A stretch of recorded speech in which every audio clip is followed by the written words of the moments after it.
Hi guys! Welcome to my YouTube channel. So for today's video guys is nandito tayo sa Tabon Baybay.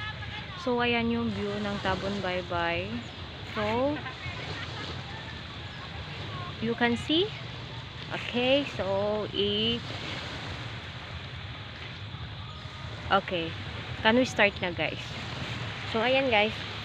Sorry kasi guys kasi still maga yung ating face ngayon. So almost 2-3 days na maga yung aking pisngi. So ayan guys yung yung Tabon Baybay. Chin.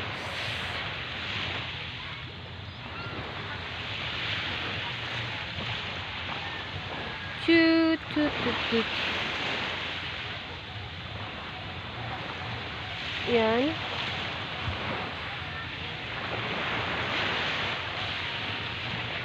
So, ano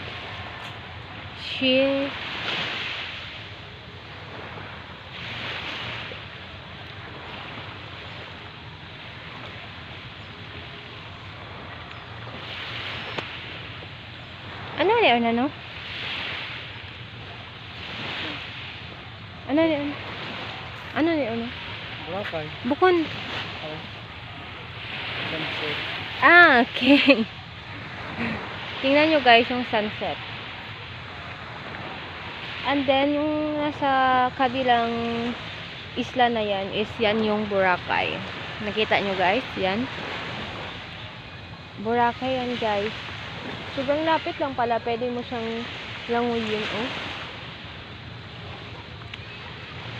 And then ito yung mga pamboat na maliliit. Bangka. Yan. Ito yung itsura ng Tabon Baybay. So madami dyaang sasakyan papuntang Boracay. Yan yung mga pamboat na sinasakyan kapag tayo ay tatawid ng Boracay.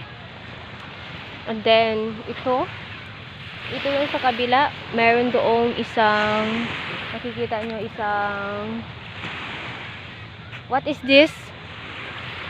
Cargos. No. Yati. Isa lang siyang yati doon yung puti. And then dito banda is yung duty port, yung yung mga parkingan ng papuntang Boracay. So dyan sila nag-stay muna yung mga sasakyan na hindi makatawid ng Boracay or nag-standby yung ibang sasakyan kasi sasakay sila ng barko. So yan yung area ng GT Port. So malapit lang dito yan sa tinatawag na Barangay Tabon. So ayan lang guys, and then ito yung sa kabila. And then yan yung aking special charot. Yan yung aking partner. Hindi ko alam kung ano yung ginagawa niya. And then meron lang dito. Bilang lang dito yung mga tao guys. Hindi dito sabihin na madami yung yung tao. Hindi. Bilang lang dito yung mga tao guys. So ayan lang naman yung dito. Ayan lang naman yung makikita nyo dito sa Tabon Port. So pumunta kami kasi dito kasi early yung out ng aking partner. So sabi niya sa akin is punta daw kami ng Baybay. Di ko alam kung mag-i-emote ba siya dito. Charot. So ayan guys.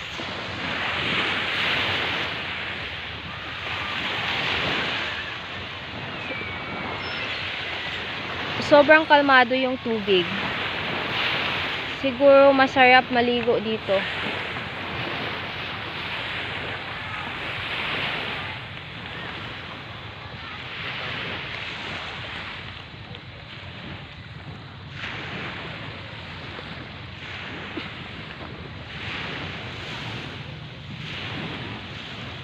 So yan lang guys. Thank you for watching. Bye-bye.